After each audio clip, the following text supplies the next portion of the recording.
আপনার সাথে কোনোদিন কবরস্থান আসতে হবে এটা ভাবিনি। কোনো বিখ্যাত মানুষের কবর নাকি?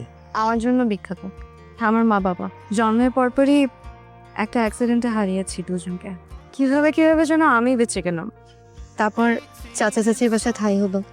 তখন থেকে সপ্তাহে একবার হলেও এখানে আসি। মা বাবার কবরের সামনে দাঁড়িয়ে থাকে, মনে হয় তারা আমার পাশেই আছে, আমাকে দেখে রাখছে। আমাদের বাবা মারা সারা জীবন থাকবে না, এটাই বাস্তব। এটা মেনে নিতে হবে আমাদের। যেমন করে আমার বাবা, আমি যখন খুব ছোট তখন আমার বাবা মারা যায়।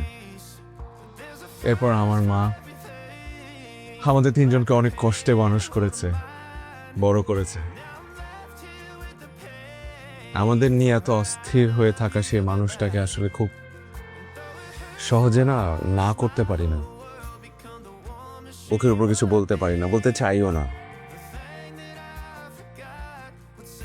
যে মানুষটা সারা জীবন আমাদের জন্য এত কষ্ট করেছে সেই মানুষটাকে কোনো কিছুর মূল্যে কষ্ট দিতে চাই না। হিংসে হয়। কত লাকি আপনি, তাই না? মাকে পাশে পাই। আর আমার ক্ষেত্রে দেখুন, দুজনে ফিরি। আমাদের বাবা মারা আমাদের জীবন থেকে চলে গেলেও থেকে যায় আকাশের তারা হয়ে। কোনো না কোনো একটা জায়গা থেকে তারা ঠিকই আমাদেরকে দেখে। চলুন, আপনাকে রাজশাহী দেখানোর কাছে ফাঁকি দিয়ে ফেলছি মনে হচ্ছে। একটু হাঁটতে হবে, এই সামনেই খুব সুন্দর একটা জায়গা আছে। চলো। আপনার সাথে হাঁটতে কষ্ট হয় না, বরং ভালোই লাগে। বাই দ্য ওয়ে,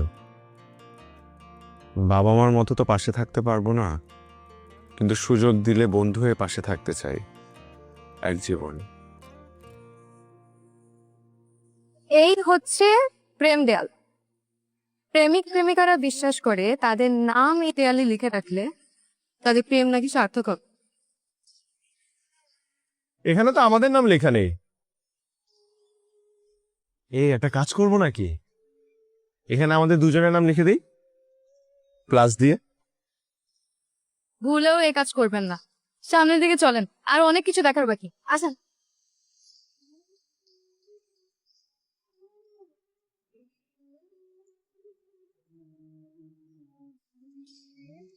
কি হলো, আসেন।